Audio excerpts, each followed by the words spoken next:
ಲಕ್ಷಕ್ಕೆ ಎಷ್ಟು ಸೊನ್ನೆ ಇದೆ ಅಂತ ನಾತ್ರ ಗೊತ್ತಿದ್ಯಾ?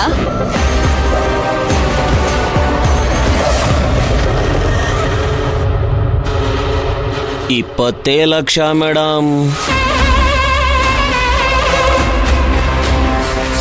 ಅವನ್ಗೆ ಯಾಕಂತ ಇವಾಗ ಅಷ್ಟೊಂದು ದುಡ್ಡು? ಮೇಡಮ್ ಹೇಳಿದ್ನಲ್ಲ ಮೇಡಮ್, ಅವನು ಫ್ಯಾಮಿಲಿಗೋಸ್ಕರ ಯೋಚನೆ ಮಾಡ್ತಿದ್ದಾನೆ ಮೇಡಮ್. ಫ್ಯಾಮಿಲಿ ಬಗ್ಗೆ ಯೋಚನೆ ಮಾಡಂಗಿದ್ರೆ ಬಾಂಗ್ಲಾದೇಶದಲ್ಲಿ ಕೆಲಸ ಕೊಡ್ಸಿದೀನಿ ತಾನೆ, ಅಲ್ಲಿ ಹೋಗಿ ಚೆನ್ನಾಗಿ ದುಡ್ದು ಫ್ಯಾಮಿಲಿಗೆ ದುಡ್ಡು ಕಳ್ಸಕ್ ಹೇಳಿ. ಕೋಪ ಮಾಡ್ಕೊಳ್ಳೋದ್ರಿಂದ ಯಾವ ಪ್ರಯೋಜನನೂ ಇಲ್ಲ ಮೇಡಮ್, ನಮಗೆ ತೊಂದರೆ. ಸುಮ್ಮನೆ ಏನಾದರೂ ಮಾಡಿ ಕೊಟ್ಟು ಕಳಿಸಿ ಮೇಡಮ್. ರೀ ಬಾಲರಾಜ್, ಏನ್ರಿ ಇಷ್ಟು ಈಸಿಯಾಗಿ ಮಾತಾಡ್ತಾ ಇದ್ದೀರಾ? ಅವನೇನ್ ಕೇಳ್ತಿರೋದು ಚಿಲ್ರೆ ದುಡ್ಡು ಅನ್ಕೊಂಡ್ರ? 20 ಲಕ್ಷ ಅದು.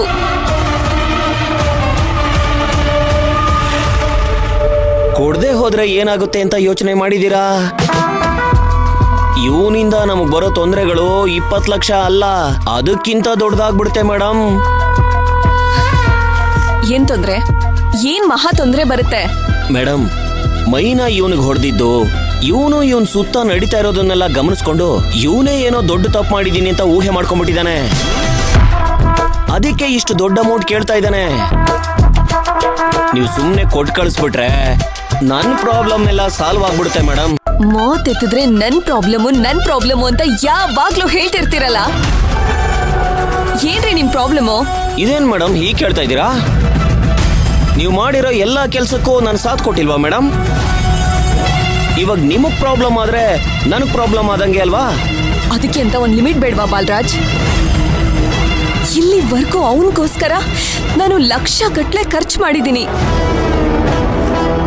ಇವಾಗ ಇದಕ್ಕಿದ್ದಾಗೆ ಬಂದು ಸಡನ್ ಆಗಿ 20 ಲಕ್ಷ ಬೇಕಂದ್ರೆ ನನ್ ಎಲ್ಲಿಂದ ಅರೇಂಜ್ ಮಾಡ್ಲಿ?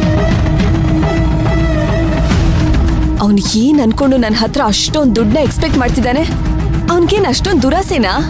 ನನ್ನಿಂದ ಒಬ್ನೇ ಆ ದೂರ ದೇಶಕ್ಕೆ ಹೋಗಿ ಇರೋದಿಕ್ಕಾಗಲ್ಲ. ನನಗೂ ನನ್ನ ಹೆಂಡತಿಗೂ ಅದೆಷ್ಟೇ ಭಿನ್ನಾಭಿಪ್ರಾಯ ಇದ್ರು ಅವಳ ಕೈಗೋ ಕಾಲ್ಗೋ ಬಿದ್ದು ಅವಳನ್ನೋ ಮಗುನೋ ಜೊತೆಲೇ ಕರ್ಕೊಂಡೋಗಿ ಇಟ್ಕೋತೀನಿ ಅಂತ ಹೇಳ್ತಿದ್ದಾನೆ ಮೇಡಮ್.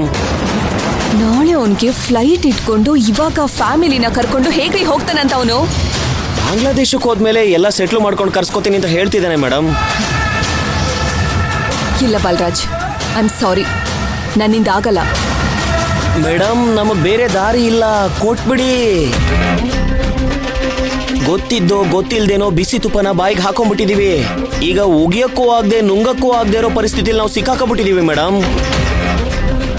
ಏನಾದ್ರೂ ಮಾಡಿ ಸೆಟ್ಲ್ಮೆಂಟ್ ಮಾಡ್ಬಿಡಿ ಮೇಡಮ್. ಮತ್ತೆ ಅವನು ನಮ್ಮ ಕಡೆ ಬರ್ದೇ ಇರೋ ಹಾಗೆ ನಾನ್ ನೋಡ್ಕೋತೀನಿ.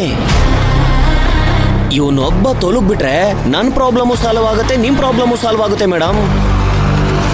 ಬಾಲರಾಜ್, ಅದಕ್ಕೆ ಅಂತ ಒಂದ್ ಲಿಮಿಟ್ ಬೇಡ್ವಾ?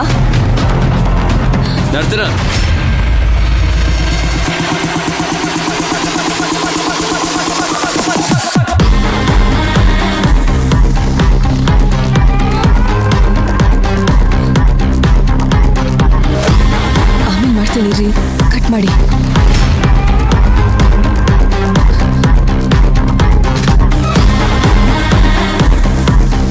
ಏನ್ ಸರ್ ಇದು? ನೀನೇನು ಫೀಲ್ ಮಾಡ್ಕೋಬೇಡ. ಈಗ ನನ್ನ ಅರ್ಥ ನನ್ನ ತಲೆಗೆ ಬಿಟ್ಟಿರೋ ಹುಳಕ್ಕೆ ಅದು ಒಳಗ್ ಹೋಗಿ ಅವಳ ಮನ್ಸನ್ನ ಕೊರಿಯಕ್ ಶುರು ಮಾಡುತ್ತೆ. ನಾವ್ ಅನ್ಕೊಂಡಿದ್ದ ಅಮೌಂಟು ನಮ್ ಕೈ ಸೇರುತ್ತೆ. ಇನ್ ಮುಂದೆ ನೀನು ಲಕ್ಷಾಧಿಪತಿ ಕಣೋ, ಲಕ್ಷಾಧಿಪತಿ. ಏನ್ ಸರ್ ಹೇಳ್ತಿದ್ದೀರಾ? ನಾನ್ ಲಕ್ಷಾಧಿಪತಿನಾ? ಹಾ, ಹೋಗಿ ಸಂತೋಷವಾಗಿ ರೂಮಲ್ಲಿ ಮಲ್ಕೋ. ಸರಿ ಸರ್. ನಾನ್ ಲಕ್ಷಾಧಿಪತಿ, ನಾನ್ ಲಕ್ಷಾಧಿಪತಿ, ನಾನ್ ಲಕ್ಷಾಧಿಪತಿ. ಇದೇ ತರ ಹೇಳ್ಕೊಂಡು ಹೋಗ್ತಾ ಇರು. ಸರಿ ಸರ್. ನಾನ್ ಲಕ್ಷಾಧಿಪತಿ, ನಾನ್ ಲಕ್ಷಾಧಿಪತಿ, ನಾನ್ ಲಕ್ಷಾಧಿಪತಿ.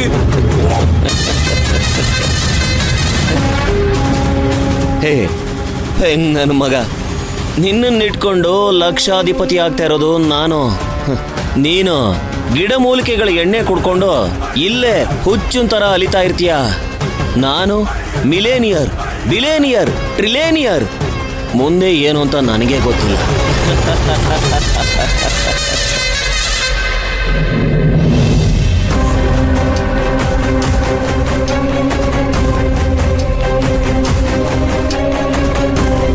ನರ್ತನ, ಬೆಳಗ್ಗೆಯಿಂದ ನೋಡ್ತಾ ಇದ್ದೀನಿ, ಏನೋ ಸೀರಿಯಸ್ ಆಗಿ ಮಾತಾಡ್ತಿದ್ಯಲ್ಲ.